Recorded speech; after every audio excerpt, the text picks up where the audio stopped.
Good morning, કેમ છો બધા?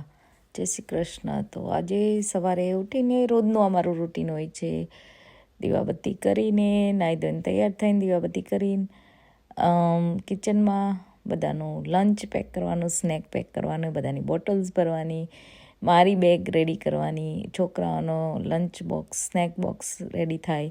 આ બધું જ સવારે ઉઠીને કરું. રેડી થઈને પછી હું નીકળી જાઉં કામે જવા માટે. અને આ જો સરસ વેધર છે, મોર્નિંગ અર્લી, અને હું જઈ રહી છું ટ્રેન સ્ટેશને. તો સ્ટેશને પહોંચી ગઈ, ટ્રેનની રાહ જોઉં છું અને પછી હું પહોંચી જઈશ કામે. તો આ મારા કામથી નજીક આવી ગઈ છું, વોકિંગ કરું છું અને once am back I let you know. તો નોર્મલી હું કામ 2 વાગે પૂરું કરી દઉં અને પછી ઘરે જવા નીકળી જાઉં, એટલે કે કિડ્સ આવે ઘરે ત્યારે હું ઘરે પહોંચી જાઉં. અને આજના ડિનરમાં બનવાની હતી અડદની દાળ અને રોટલો, બાજરાનો રોટલો. કોને કોને ભાવે છે આ? તો ક્વિક અને સિમ્પલ અડદની દાળ મેં બનાવી છે આજે. એમાં લસણની ચટણી, લીલું મરચું, લીમડો બધું એડ કરી દીધું છે, થોડી વાર ઉકળવા દીધી છે. નોર્મલ બધા કોમન મસાલા એડ કર્યા છે, મેં કાંઈ એક્સ્ટ્રા બધું એડ કર્યું નથી. એવી જ સરસ સિમ્પલ અડદની દાળ મજા આવે છે ખાવાની. અને આમાંથી મેં કીધું એમ જીરું, લાલ મરચું થોડુંક જ એડ કરીશ, કારણ કે ગ્રીન ચીલી અને રેડ ચટણી પણ એડ કરી હતી. બધું સરસ રીતે મિક્સ કરીને વઘાર કરવાનો છે. મેં ઘી અને તેલ 2 મિક્સ લીધું છે. તમે રાઈ, જીરું, હિંગ નાખીને સિમ્પલ વઘાર કરીને મેં એડ કરી દીધું છે.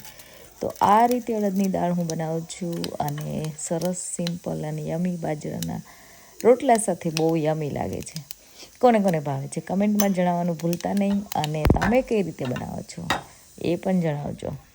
તો આ રીતે અડદની દાળ મેં રેડી કરી હતી. અને કમલેશને રોટલો ખાવો હતો, તો રોટલા સાથે અડદની દાળ મેં બનાવેલી. તો જોઈ શકો છો અડદની દાળ ઉકળી ગઈ છે, મસ્ત સ્મેલ આવતી હતી, ખરેખર સ્મેલ આવતી હતી. શું જમવાનું આજે? પનીર અને રાઈસ. પનીરનું શાક ને રાઈસ. ચાટ ને સેમ. હે? અને તમારે? મારે સેમ નહીં. તમારે સેમ નહીં? તો તમારે શું છે? બાજરાના રોટલા, અડદની દાળ. બાજરાના રોટલા ને અડદની દાળ. લસણની ચટણી, ગોળ. આજે અડદની દાળ બનાવી હે? કેટલા ટાઈમ પછી? કેમ મજા આવી? હે? તો ચલો બધા જમવા. તો આવા જ મિની ડેઈલી બ્લોગ જોવા માટે જોતા રહો વિદેશમાં વતન, અને નવી નવી રેસીપી પણ ટ્રાય કરવા મળશે. Thank you so much.